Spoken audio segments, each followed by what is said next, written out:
Tiba-tiba muncul pilihan lensa full frame murah lagi, tapi kali ini buat Nikon Z dulu.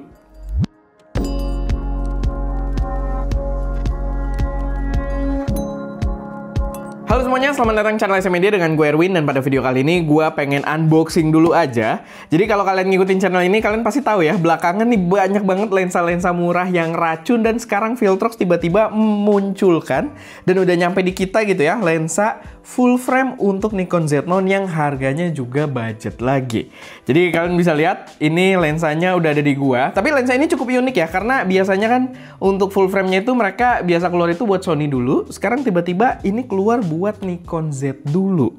Dan gua rasa ini bakal jadi opsi yang menarik lagi. Balik lagi opsi murah kalau misalkan kalian pakai body-body ya kayak Nikon Z yang udah cukup high-end juga, atau Sony gitu ya. Gue yakin bakal ada buat Sony-nya juga. Tapi ya ini adalah opsi yang pastinya menarik karena kalian jadi bisa spend agak tinggi di bodinya buat dapet yang lebih high-end, dan kalian bisa agak irit di lensanya gitu ya. Karena kualitasnya juga mungkin kayak yang 20 mm-nya. Semoga aja. Tapi ya ini 40 mm f2.5 untuk Z mount. Langsung aja kita unboxing.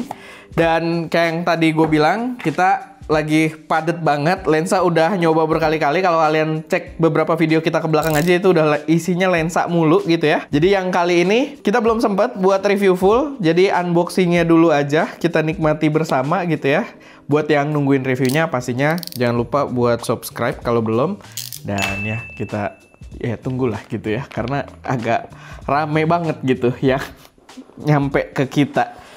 Dan ya ini dia Viltrox 40 mm f2.5. Langsung aja di sini gua akan kasih impressionnya. Seperti biasa ya, Viltrox itu selalu dapat pouch juga, walaupun kita di review-reviewnya jarang kasih lihat karena kita nggak pernah pakai pouch buat si lensa, tapi rata-rata mereka dapat pouch gitu kan untuk lensa-lensa walaupun third party sekalipun. Dan ini dia lensanya. Mirip dengan yang 20 mm. Gue nggak tahu ya, ini kayak terkesan agak lebih gede, atau karakter mounting Z mount itu memang mountingnya itu dibandingkan beberapa sistem lain, dia termasuk yang paling gede setahu gue.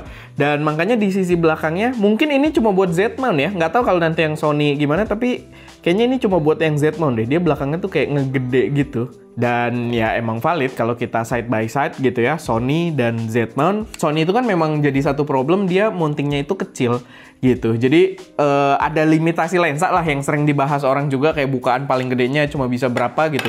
Kayak Nikon punya planar atau something gitu ya, yang 0,95, katanya di Sony itu susah untuk direalisasi karena ukuran mountingnya nggak nyampe gitu. Dan ya ini dia untuk 40 mm. Ini kita ada Z7, cuma di sini pakai lensa APS-C, pakai 13-1.4. Kita akan ganti dulu. Lah, kok ringnya biru? Gue baru lihat yang buat Nikon 13 ringnya biru kali ya. Atau yang ini juga jangan-jangan biru. Apa semua yang Z biru ya?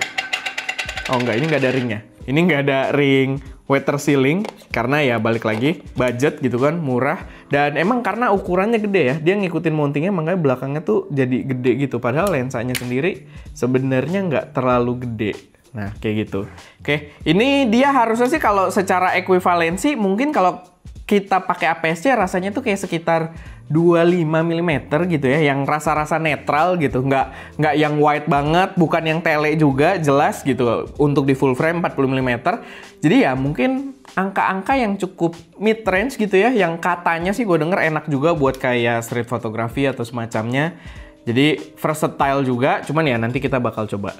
Nah di sini sih belum ada gambaran ya, gue belum ada memori juga. Tapi emang ini kalau yang gue rasain emang mirip-mirip 23 gitu ya, mirip 27-nya juga. Jadi range itulah. Nah ini buat perbandingan aja, gue ada yang versi 20 mm juga di Sony gitu. Nah ini mungkin biar kelihatan, kita kasih lihat aja sekalian ukuran mountingnya dan nanti perbedaan si ininya ya.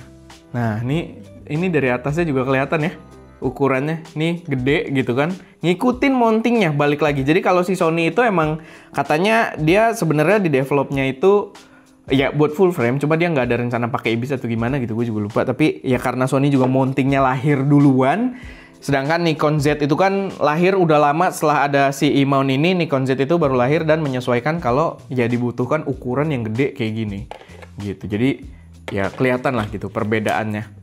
Nah ini yang 20 mm.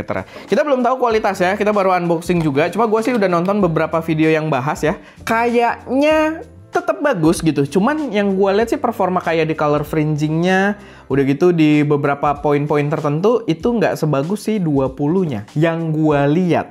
Tapi tetap sebenarnya itu kalau dari review-review luar tuh yang ditompok banget, zoom mampus gitu ya. Kalau yang kayak kita lihat dari secara keseluruhan gambarnya aja, sebenarnya bagus-bagus aja. Chromatic aberration nggak bener-bener ternotis kayak kalau kalian pakai Viltrox yang dulu yang 1.4 gitu ya, yang lama, atau kayak si Rui Sniper gitu. Itu kan lumayan noticeable walaupun kita nggak zoom banget.